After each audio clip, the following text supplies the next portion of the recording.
Hello everyone, this is Empty Bomb, with a quick little impromptu video that I felt like making based on my reactions for the PlayStation 5 Showcase that happened yesterday, at least yesterday from when I'm recording this.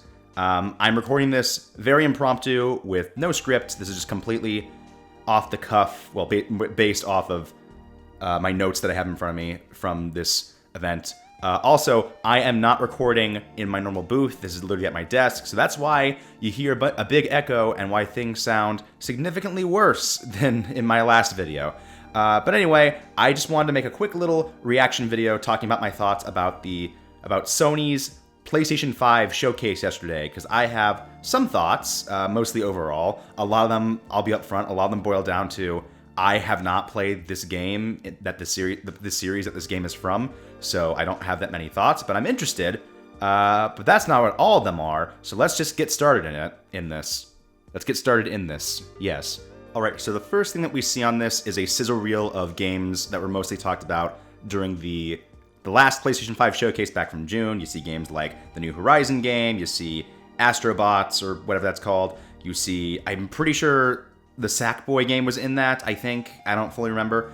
So yeah, just a big sizzle reel of games from that. I thought this was kind of Sony's way of saying, hey, remember, this is what's coming, but we're here to talk about new stuff. Except for, you know, the bigger games that we already talked about before that we want to talk about again.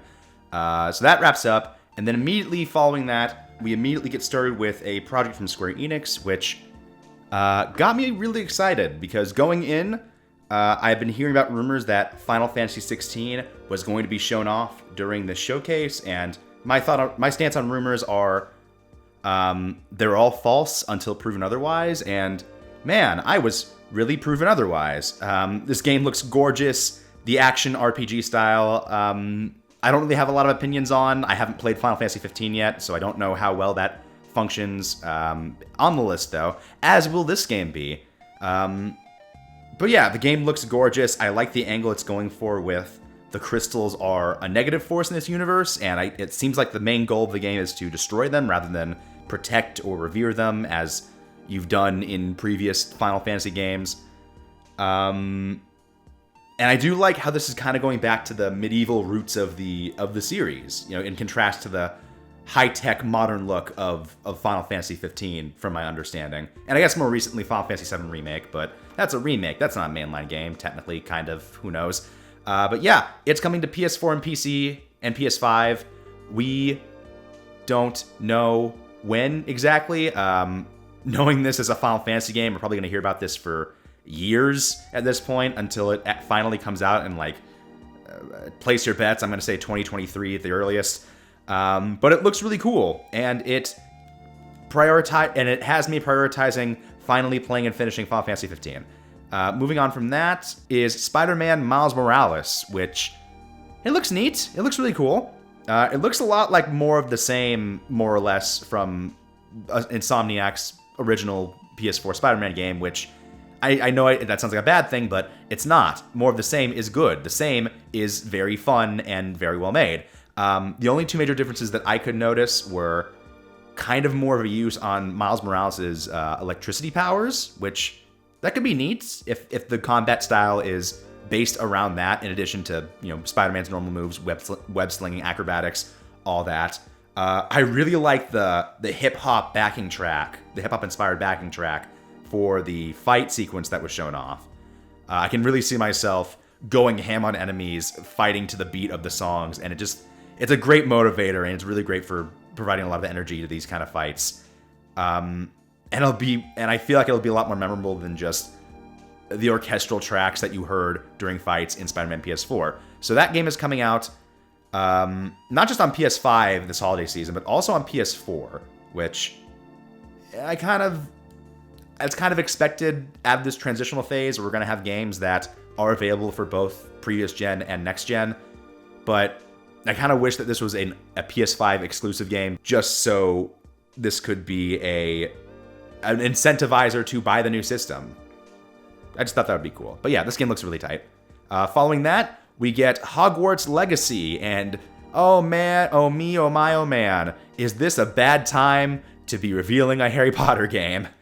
All of the controversy around J.K. Rowling aside, it looks like kind of a neat angle. It looks like an open world, insert yourself into the world of Harry Potter kind of game, and I can normally get behind that, just not so much in this case. If you like Harry Potter and want to continue with it, good for you, go ahead. But for personal reasons, I am gonna skip this one.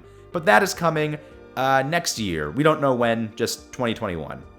After that, we get a gameplay trailer, for Call of Duty Black Ops Cold War, which, okay, I mean, we all knew this was coming to next-gen systems. It's Call of Duty. It's coming out every year. Of course, it's going to be coming to next-gen systems. But I can kind of see the reasoning, showing off what one of gaming's biggest franchises in terms of buzz and in terms of sales is going to look like on these new consoles. And, I haven't played a Call of Duty game since Black Ops 2, like way back in like 2012. And my only thought during this, aside from it's okay, was, oh, hey, it's Frank Woods. I remember him. Aside from that, lighting looks kind of neat. The RC car controlling seems kind of neat. I don't know if that's been a thing in other Call of Duty games because, again, I have not played a Call of Duty game since Black Ops 2, like 8 years ago. But, yeah, if you like Call of Duty, you'll like this, for sure. Also, we got to reveal that the multiplayer alpha for the game is coming to PS4 starting this Friday, which, based on my editing speed, will probably be today or yesterday. Following that, we get another teaser of Village Resident Evil 8, which has a really interesting opening. I want to know why Chris Redfield is doing these bad things to this seemingly normal person. I want to have more to say, but I have not played a Resident Evil game. I have a couple, have not played them. Hopefully I'll get to that soon. But yeah, it looks neat. If you liked Resident Evil 7, if you like the series in general, it looks very, very neat. And that is also coming in 2021. And after that is something I'm actually really excited for. Deathloop, the new IP from Bethesda. I love this idea so much. I love the concept of having a set list of targets that you need to take down, who all have their own routines throughout the whole day, and you keep having to loop the day over and over again like Groundhog Day in order to be able to take down all of these targets in a reasonable time frame. I think that's really neat, and how you can go back in time and use their routines against them. The main thing they showed was this one scientist guy. I think his name was Igor. Eason. I don't remember names that well. But yeah, the main example they showed was that this guy made a scientific breakthrough that he was going to implement that night. But if in the morning you sabotage his machines, then he won't be able to do that, and he will instead go to a party hosted by this cannibal on the other end of the island who's also a target, so you can have them both in the same place and knock out two birds with one stone. And I think that's a really neat concept. I cannot wait to play this. And also, having a rival assassin whose sole target is you is also a really neat angle. And this is a game that in my notes, I just have a big line that says, "This is cool." And it is. I think it's really cool. I'm really into this kind of stuff. That is coming Q2 2021. It's going to be exclusive to PlayStation consoles, which makes me assume this is also going to be on PS4, which, again, transitional phase, it's fine. And then after that, we get a teaser for Devil May Cry 5 Special Edition. Okay, I guess. This doesn't feel as needless as when the last showcase opened with Grand Theft Auto 5 coming to PS5, but it's a definitive edition version of a game that we have already had and played for at least almost 2 years now. Like, why did we need this as part of the showcase? It's just wasting time. But I guess if you like Devil May Cry, again, you'll like that. It's available digitally at launch, which is neat. I guess that technically makes it a launch title. So, very neat. After that, we get a gameplay and cinematic teaser for Oddworld Soulstorm. I have literally nothing to say about this. The Oddworld games I've heard are fantastic. I have never played them. I know little about them. And I'm probably not going to be convinced to get this game with no previous knowledge of the other ones. Who knows? Maybe that'll change. like I said, this whole script, this whole video, if you like this, you'll like. If you like these games, you'll like this. There you go. After that, we get a teaser for something that interests me. For the first half of the teaser, we get these zoom outs through these locations, like a warehouse, this 80s inspired mall, and all you hear is a child crying and this reassuring but threatening female robot voice trying to tell him everything's fine. And I thought this was really cool and really creepy. I was so curious what this was. And then we saw the bear,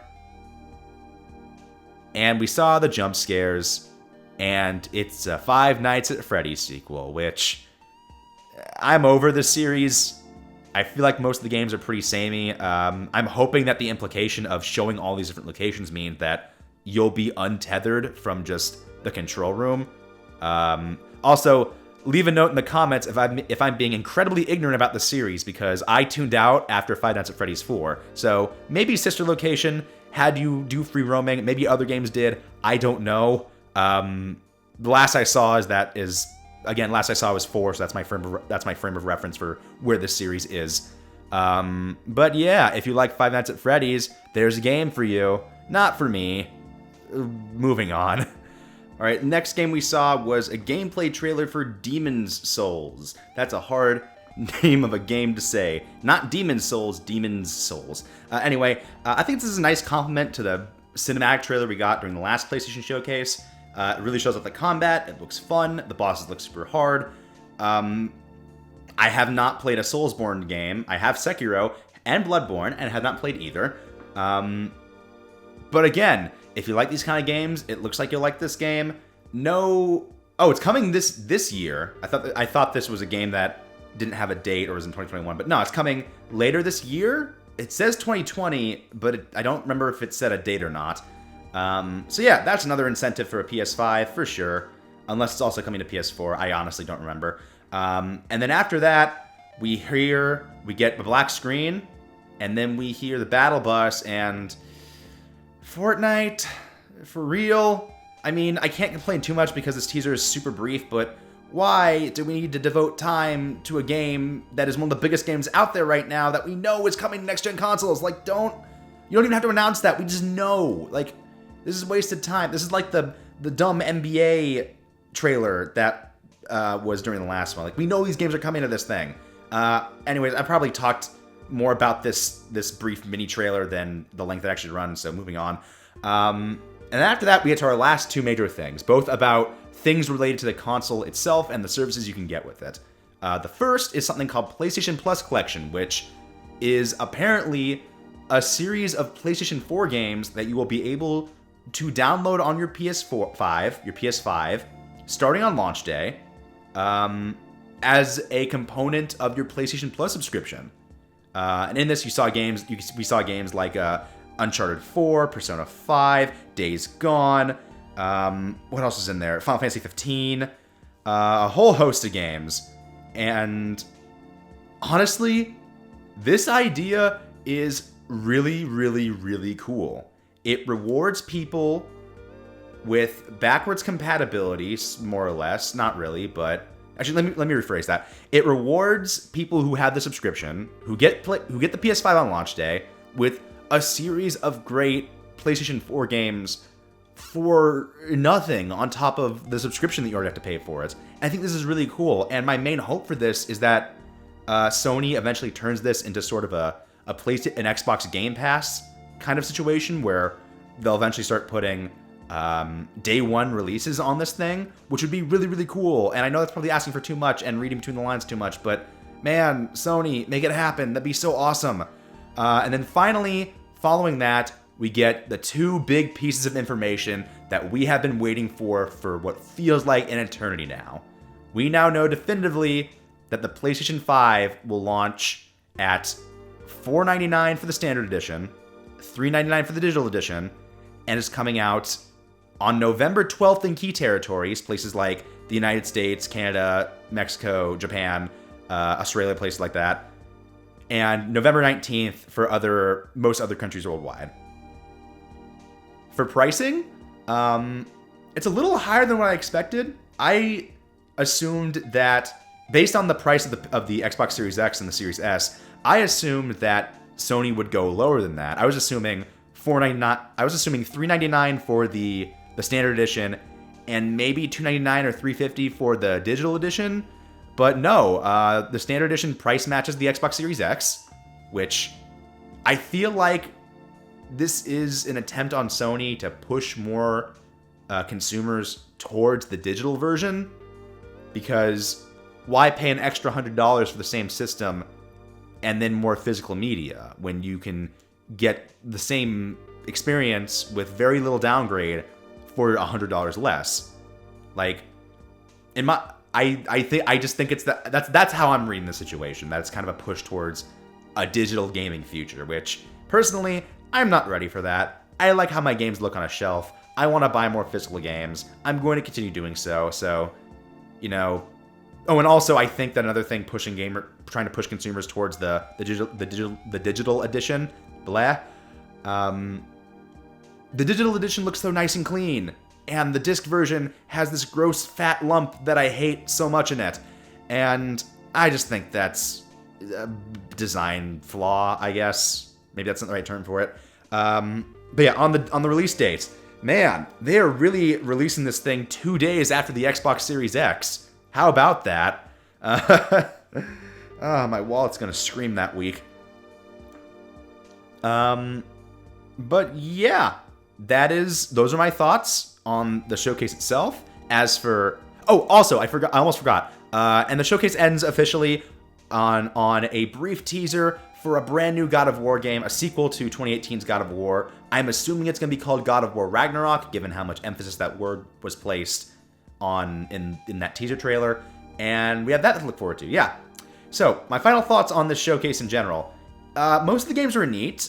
Nothing so far has made me like demand that I need to get a PlayStation 5 day one, except for maybe Miles Morales, but Spider-Man Miles Morales. But that game is coming to PS4 as well, so that's not really a true PS5 exclusive. Initially, I had this thought process that there wasn't enough launch titles we knew about that were exclusive to the PlayStation 5, but to be honest, the PS4 and the Xbox One more or less had a similar kind of launch. Like, I think the only major PS4 exclusives I could think of that weren't cross-gen, or at least they weren't released on PS3 and also PS4, were like Killzone Shadowfall and frickin' Knack. So we're in a transitional period. It's understandable that there are going to be a lot of games that are releasing for both systems. And I do like this plan that Sony and Microsoft are doing for select games, where if you buy the current gen version, you'll be able to upgrade to the next gen version for free. I like that a lot. That's really cool.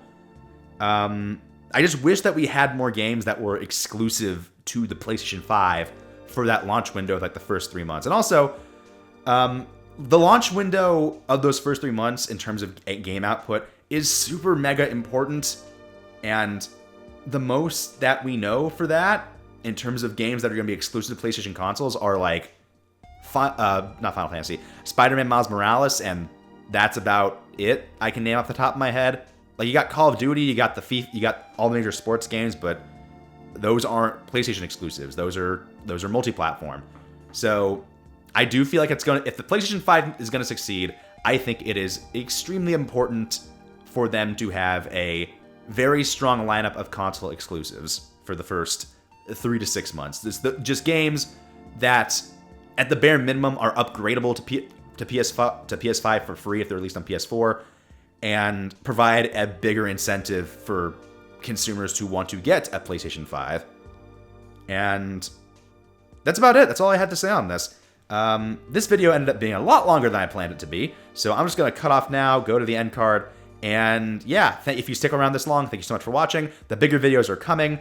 I have at least 3 planned for the future, including the 2 at the end of this, at the thumbnails coming up. But yeah, thank you so much for watching, and I will see you when those videos get finished. Goodbye.